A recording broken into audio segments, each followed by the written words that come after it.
police in Michigan, saying there are multiple victims after a shooting at an LDS church that's also been set on fire. We're now seeing somebody speaking on this matter. We're going to cut to him right now. Let's take a listen. Here to give you some preliminary details on an incident that happened earlier today at 10:25 a.m. within Grambling Township. First off, I'd like to say our thoughts and prayers go out to the victims of this incident, which is completely unnecessary and avoidable. The incident that we're going to talk about here today, as I said, was happening at 10:25 a.m. at the Church of Jesus Christ of Latter-day Saints, which is located at 4285 McCandless Road. During this incident, what we know right now is that a 40-year-old suspect from Burton, he's a male, he drove his vehicle through the front doors of the church. He then exited his vehicle, firing several rounds at individuals within the church. 10 gunshot victims have been transported to local hospitals at this time, including one who has been deceased. Officers who were trained immediately responded to the area. One was a DNR officer, and then one was a Grambling Township officer, where they met the suspect and they engaged in gunfire with that particular individual, neutralizing that suspect, and that suspect is no longer with us. As I said, it is a 40-year-old male from Burton. During all this incident as well, there was a fire that occurred, and we believe that was deliberately set by the suspect. We do believe that we will find additional victims once we have that scene secure. That fire was just extinguished by the Grambling Township Fire Department within the past hour. So where we go from here is we have investigators. We're going to do search warrants on the suspect's residence. We're going to find out if there was a motive. We're going to go through cell phone records, things like that.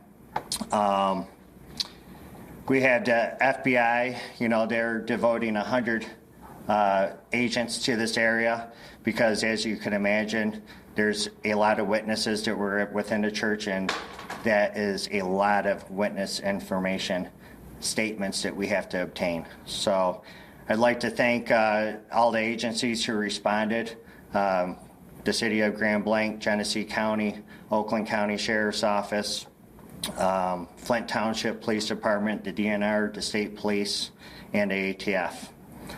I will provide additional information for you at 5 p.m., but I am willing to take any questions that you have that I could possibly answer right now. Chief, can you talk about the the progress of events? Did the suspect set the fire to get back inside of his vehicle and then ram the front door, or did it all happen at the same time? So from what I understand, and again, this is just a preliminary investigation right now, from what I have been briefed on, is that he rammed the vehicle through the front door, exited, then started firing shots. We are still trying to determine exactly when and where that fire ended up coming from and how it got started. So we believe it was deliberately set, though, by the suspect.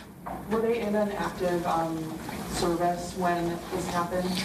Yes, the service was active. There was hundreds of people within the church.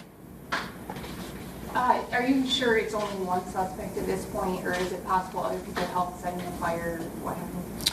Yes, it is one suspect that we know of at this point. We do not believe that there's a threat to the public. We believe that we have the guy who did this. Andy? Sir. Could you comment at all on the severity of the injuries at this time? We have a couple in critical condition. Like I said, one is deceased. The rest of them are in stable condition. So a couple, maybe three or two, I'm sorry? One deceased. The suspect is deceased as well. And then multiple victims are in critical condition. We do believe that we will find some additional victims once we find the area where the fire was. Any word on the weapon yet?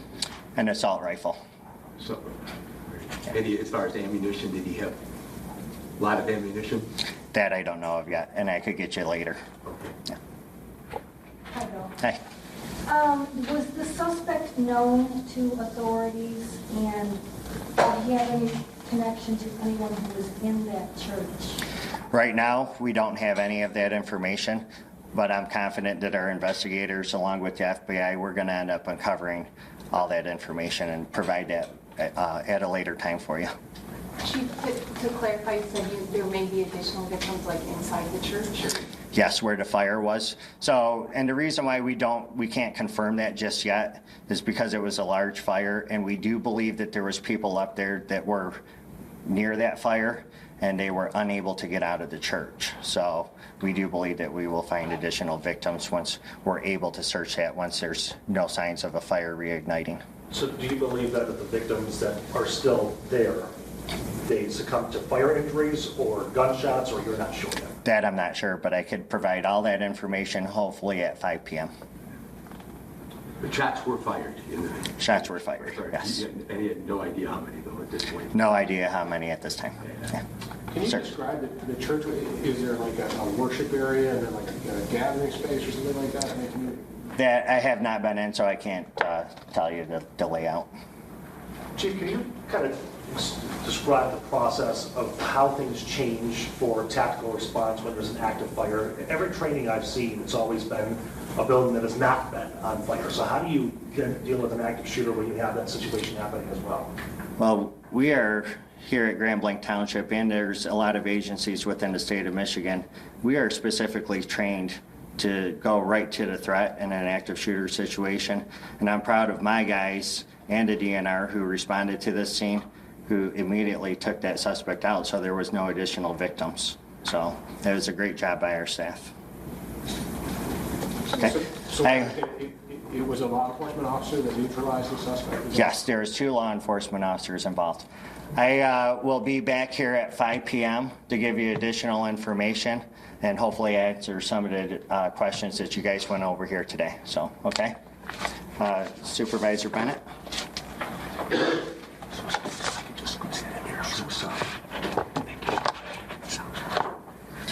Hello, Scott Bennett, Grambling Township Supervisor. Scott, S-C-O-T-T, Bennett, B-E-N-N-E-T-T. First, let me say we are heartbroken. This kind of violence doesn't happen in our community, and we are heartbroken that it came to Grambling Township. And we're going to do everything we can to support the families, the victims, and our community getting through this situation. And it's something that no community ever wants to have. And we're going to do our best to do everything we can. We appreciate the outpouring of support from our elected leaders from both national and state in offering their assistance, and we probably will take them up on their offers. So we appreciate that very much, and we appreciate the community reaching out to us also. So the details are yet to come, as Chief Rennie has said, and we'll wait for a little bit later today when we have the rest of the situation assessed. But it may take a little while to do that. But thank you for all the support, and I'm sure that the families and the victims are going to need that. It's a tragedy that nobody wants to encounter. Thank you. Chief, before you step out, can you go over the process with family members, where you want them to go, who they should call to get more information on the invitation? Yeah, so those family members, they are in a secure area right now. They have been taken over to Trillium, so that's where the FBI will interview them and then release them from there. So I mean, in terms of anybody who might be at home who is not there, who wants to check in to see if their loved one is okay, is there a number or place that you want them to go? yes, you could call the Grambling Township Police Department, 810-424-2611. Thank you. Thank you, Chief.